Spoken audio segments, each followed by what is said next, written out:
কাল সকালেই আমার স্বামীর সাথে আমার জায়ের বিয়ে। আমার স্বামীর সাথে এখনো আমার ডিভোর্স হয়নি, অথবা আমি আমার স্বামীকে এখনো ছেড়ে যাইনি।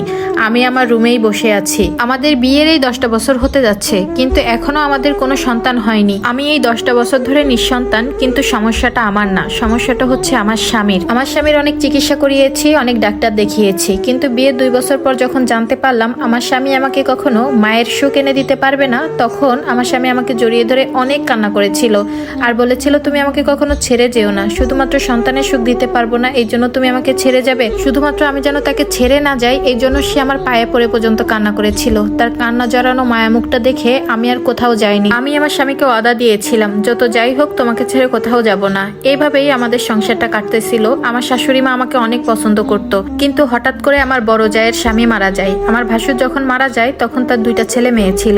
বড় ছেলেটার বয়স তখন 11 বছর আর ছোট মেয়েটার বয়স তখন 6 বছর ছিল। আমার ভাসুর আমাদের সাথে থাকতেন না, তিনি আলাদা করে বাড়ি উঠিয়েছিলেন বড় করে, সেখানে স্ত্রী সন্তান নিয়ে থাকতেন। তবে আমার যা ছিলেন ভীষণ সুন্দরী, তার চেহারা যেমন সুন্দর ছিল তার আচার ব্যবহারও অমায়িক। তাকে দেখলে বোঝাই যায় না যে তার এত বড় বড় 2টা ছেলে মেয়ে আছে। আমার ভাসুর মারা যাওয়ার পর থেকে তার ছোট মেয়েটা প্রায় সময় আমার কাছে এসে ঘুমাতো এবং সে আমাকে অনেক ভালোবাসতো। আমার যাওয়া প্রায় মাঝে মাঝে আসতেন, সে এসে আমার শাশুড়ির সাথে ঘুমাতেন এবং 1-2 দিন হয়ে গেলেই সে চলে যেতেন। আমার শ্বশুরের জমিতে আমার স্বামী নতুন করে বড় একটা বাড়ি বানিয়েছিল। বাড়িতে জায়গা বেশ ভালোই ছিল। প্রায় বেশ কিছুদিন আমার যা তার 2 সন্তান নিয়ে ভাসুরের করা বাড়িতে থাকতেন। মাঝে মাঝে আমার শাশুড়িও যেত, কিন্তু ছেলে মেয়ে 2টো খুব কান্না করতো তাদের বাবার জন্য।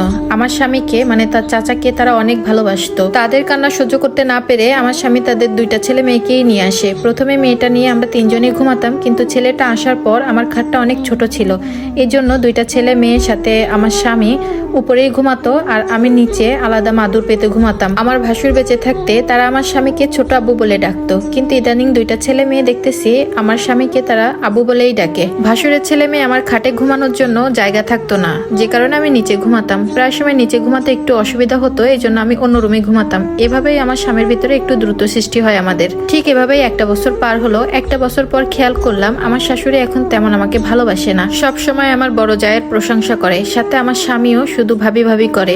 বুঝতে পারলাম তারা একটু আমার বড় জাকে একটু বেশি প্রাধান্য দিচ্ছে। আমার বড় জাকে ভালোবাসবে এটাই স্বাভাবিক, কারণ আমার বড় যা আমার শাশুড়ির বোনের মেয়ে, তাকে আদর করে বাড়ির বড় বউ করে নিয়ে এসেছিল। আর আমাদের বিয়েটা হয়েছিল পারিবারিকভাবে বিয়ে হওয়ার কারণে আমার শাশুড়ি তেমন একটা আমাকে পছন্দ করতেন না, সব থেকে বেশি পছন্দ করতেন আমার জাকে। ভাসুর মারা যাওয়ার 1 বছর পর সবাই মিলে আবারও সে বাড়িতে চলে গেলেন, কারণ আমার ভাসুর যে বাড়িটা বানিয়ে গিয়েছিলেন সেটা ছিল অনেক বড়। আমার বড় যা সাথে তার 2 ছেলে মেয়ে, আমার স্বামী সাথে শাশুড়ি মিলে সবাই সেখানে থাকতেন। আমার ইচ্ছা থাকলেও আমি যেতে পারিনি, কারণ আমি বাসায় অনেক গবাদি পশু পালতাম, তাদের খাওয়া দাওয়া তাদের দেখাশোনা করা লাগতো আমার ভাসুরের বাড়ি চলে যাওয়ার পর আমার স্বামী প্রথম দিকে প্রতিদিনই আমার সাথে দেখা করতে আসতেন, এরপর সপ্তাহে 1 দিন আসতেন এবং বাজার করে দিয়ে যেতেন। তবে এসব দেখলে মাঝে মাঝে আমারও কষ্ট লাগতো, কারণ আমার স্বামী আগের মতো আমাকে সময় দেয় না, তাদের সাথেই বেশি সময় কাটাই। এ কথা বলতে গেলে আমার স্বামী আবার আমার সাথে ঝগড়া লাগতো। এমনও দিন গেছে আমার স্বামী যখন আমার জন্য বাজার করে নিয়ে আসতো, আমি যদি বলতাম আজকে রাতটা আমার সাথে থেকে যাও, তখন সে আমার গায়ে হাত তুলতো।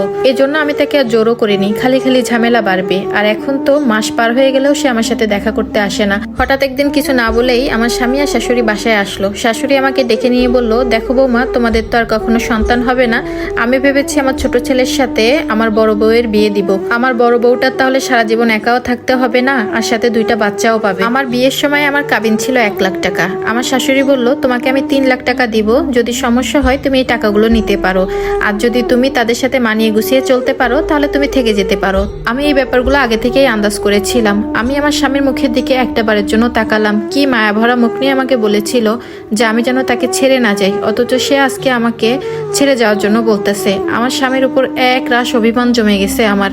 যদিও এখন আমি 3 লাখ টাকা নিয়ে কি করব, আমার বাবার বাড়ি তেমন অবস্থা ভালো না, মা বেঁচে নাই। আমি যদি এই টাকা নিয়ে কোথাও যাই আমার ভালো জায়গায় আর বিয়েও হবে না। আমি সবকিছুই মুখ বুজে সহ্য করে নিয়েছিলাম, আমি তখন কোনো কান্না করতে পারিনি। আমার স্বামী আমাকে রুমে ডেকে নিয়ে বলে, তোমার কখনো অবহেলা হবে না, তোমাকে আমি সবকিছুই দিব।